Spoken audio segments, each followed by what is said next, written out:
good. So, French Bulldogs, they're everywhere. Like, Yeah. seriously, you see these little guys all over the place these days. The wrinkles, the ears. I mean, come on. So maybe that's why you're listening today. Like, what is the deal with Frenchies? What's the hype all about? Well, that's why we're here. We're gonna like dig into everything. French Bulldog history, the good, the bad, the stuff you really got to know, and trust me, you might be surprised by some of what we uncover. I'm so excited to be here. Yeah, French Bulldogs, they're definitely a breed that there's a lot more to them than just the cute face, right? Totally. And speaking of, like, you know how I love a good origin story? Well, this one, it kind of blew my mind. And I was all ready for, Parisian cafes and fancy dog boutiques. But the truth is, French Bulldogs, not so French. Nope, not originally, no. Their story, it actually starts in England, 19th century England, you believe that? Wow, England. Yeah. They were bred as like a smaller version of the English Bulldog.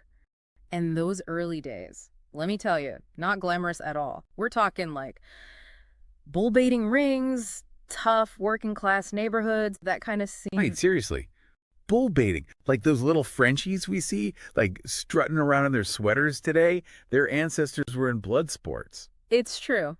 But thankfully, bull baiting, it got outlawed, And then the Frenchie story, well, it took a turn. The lace makers in Nottingham, England, they kind of took a liking to these smaller bulldogs. They were great companions, you see. And then when those lace makers, they moved to France looking for work, well, guess what? They took their little bulldogs with them. So they followed the lace all the way to France. And that's how they got the name French Bulldog. You got it. Wow, that's wild. It adds so much, to like the whole tough but cuddly thing they've got going on. Right. And you can totally still see like those working dog roots, right, when you look at them. Yeah. Compact, muscular, like way stronger than you'd think for their size. Oh, yeah, for sure. You don't even realize how much muscle they've got packed in there until you see them. Like, really go for it. But okay, obviously we got to talk about the looks, right? I mean, come on, the bat ears, the squishy faces, it's like they're designed to be adorable. Oh, absolutely. I mean, they have such a distinct look, don't they? And there's actually like a really specific breed standard.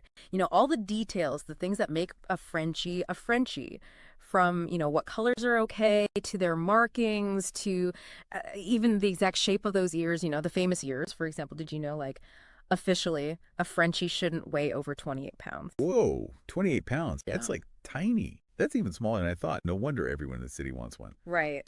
But okay, all this talk about, how cute they are, especially that flat face, brings up something, we got to be real about. There's a lot of talk these days about the health problems, right?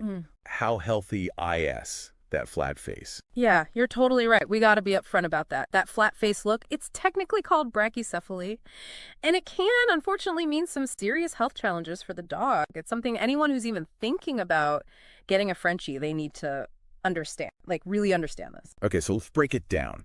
Brachycephaly, what is it exactly? And like what kinds of problems are we talking about? So basically, brachycephaly, it means their skull is like shortened, okay, which gives them that flat face. But what it also does, it means their airways are all squished up. And that can lead to, breathing problems. Sometimes it's stenotic narrows. That's where the nostrils are just too narrow. Or it can even be brachycephalic obstructive airway syndrome. That's more serious. The airways are actually blocked. So basically the thing that makes them look so unique can also make it hard to, like, just breathe. Exactly. Wow. That's definitely something to think about. Yeah, and it's not just like everyday breathing either. They overheat more easily too because they can't pant as well to cool down. So even a walk, like on a hot day, that could be risky. It could be, yeah, especially if they're like really running around.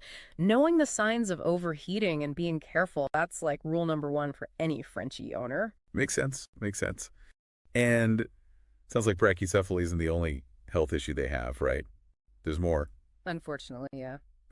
There are a few other things that Frenchies tend to get. Like, for instance, did you know that over 80% of French Bulldogs are born by C-section?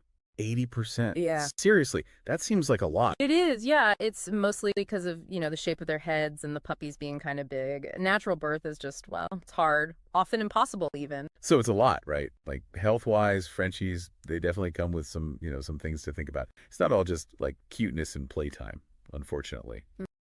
But I think we need to talk about the good stuff too. Like, what's it actually like to, live with one of these little guys? What are their personalities like? What kind of owner are they, best suited for? Oh, well, all those health things aside, Frenchies are known for being like super loving and playful. They really, really bond with their people. They need that companionship to thrive. They're kind of like, well, people say they're like clowns in little dog suits. Always up for a good time, always getting into mischief. They're guaranteed to make you laugh. Yeah, that's totally the vibe I get from them for sure. But you said, like, they need companionship, right? So does that mean they're not a good fit for people who, work a lot or are away from home a bunch? That's a really good point. Yeah, Frenchies, they're not the kind of dog who's cool with being alone all the time. They can get separation anxiety and they really do need a lot of attention. So it's best if they're in a home where, someone's around most of the time to give them company, play with them, all that. So if you're someone who's out and about all the time, Hmm. maybe a Frenchie's not the best choice, huh? Probably not, no. They want to be with their people, like they become part of the family, It's more than just having a pet. It's like having a little furry sidekick who wants to be in on everything you do. I've heard they can be like a little stubborn though, is that right? Yeah, they can be. They Huh. definitely have, a mind of their own. They're smart, but they also want to do things their way. So training, it can be a bit more, well, challenging than with some breeds for sure. But it's possible. And it's really important for them to be happy and, well adjusted. So any tips on training a Frenchie, knowing they're kind of like that? Patience. Definitely patience. Like that old school, strict training, it just doesn't work. They'll shut down or they just get more stubborn. You got to go with positive reinforcement. Make it fun, lots of praise, rewards, playfulness. That's the key. So more like a playful coach than a drill sergeant. Exactly. Make it fun for them. You'll be surprised what they can learn. Okay, good to know. What about exercise? We talked about the overheating thing, but they still need to move around some, right? Oh, for sure. Yeah. Yeah. To be healthy and happy, they need exercise, but you got to be smart about it. Short walks, playtime, that's usually enough for them.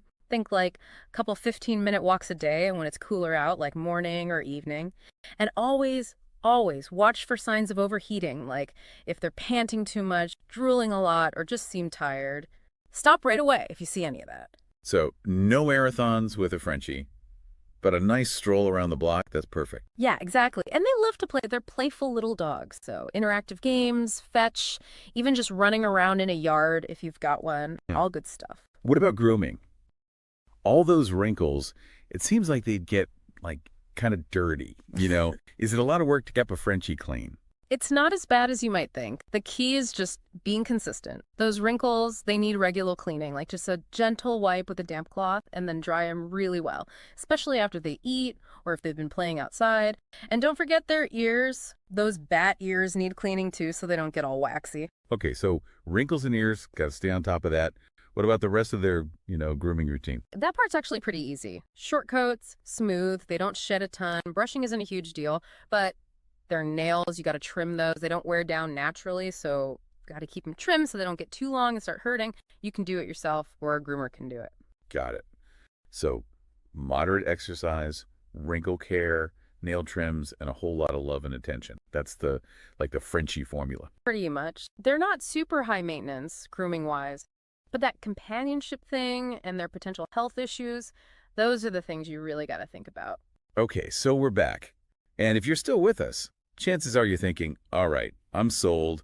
Frenchies are adorable. BUT is one really right for me, What do I absolutely have to know before I take the plunge and bring a Frenchie home? That's the question, isn't it? And honestly, it comes down to, are you ready for the commitment? We've talked about the health stuff and how much they need to be with people. Those aren't just things to think about. They're like part of the deal with owning a Frenchie. So it's more than just like, oh, they're cute, I want one. Got to really look at your life, right? And your resources, and if you can actually give them what they need. Yeah, exactly. Having a Frenchie, it could mean, more trips to the vet, maybe needing some special care, maybe even dealing with like ongoing health issues. Yeah. And it for sure means changing your routine to make sure they have company and get enough attention. Right, right.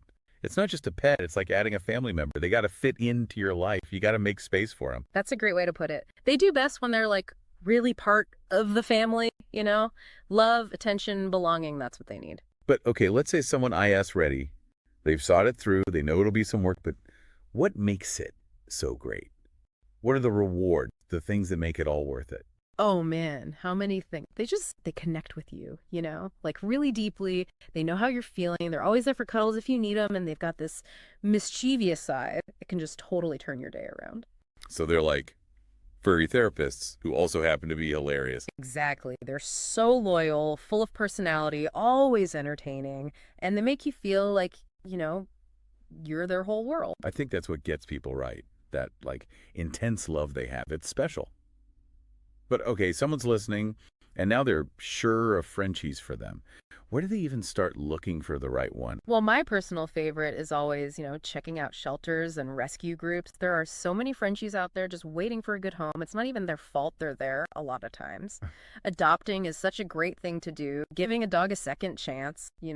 For sure, adoption should always be like the first place to look. Yeah. But what if, that's just not working out for someone or they really want a puppy? How do you find a breeder that's, doing things right? Ooh, that's when you got to put your researcher hat on. Yeah. Don't just go with the first breeder you find online or whatever. Look for ones who, they care about the dog's health, not just making money. Ask about health testing if you can. Visit where they're breeding the dogs, meet the parents. Don't be afraid to ask lots of questions. That's important. So be a smart shopper. Make sure the breeder's got the same values you do about how to treat animals. Yep, exactly that. A good breeder, they'll be honest with you, happy to answer your questions, and they'll want to make sure the puppy's going to a good home just as much as you want to find the right puppy.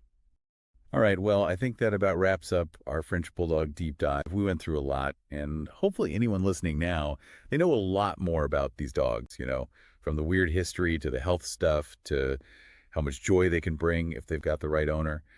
Any last words of wisdom before we sign off? It's just this, I think. French Bulldogs are amazing, but they're not for everyone. You got to really think about it, be honest about your life and what you can provide, and be okay with, the good A&D, the challenging stuff. But if you're ready for that, they can make your life so much richer in ways you wouldn't even believe. I love that. It's like go in knowing what you're getting into, but also going with your heart open. They give so much love, these dogs. Thanks for joining us on this deep dive, everyone. Hope you learned some stuff. And remember, if you're thinking about a Frenchie, do your research, be ready to commit, and most of all, open your heart to the amazing bond you can have with these one-of-a-kind dogs.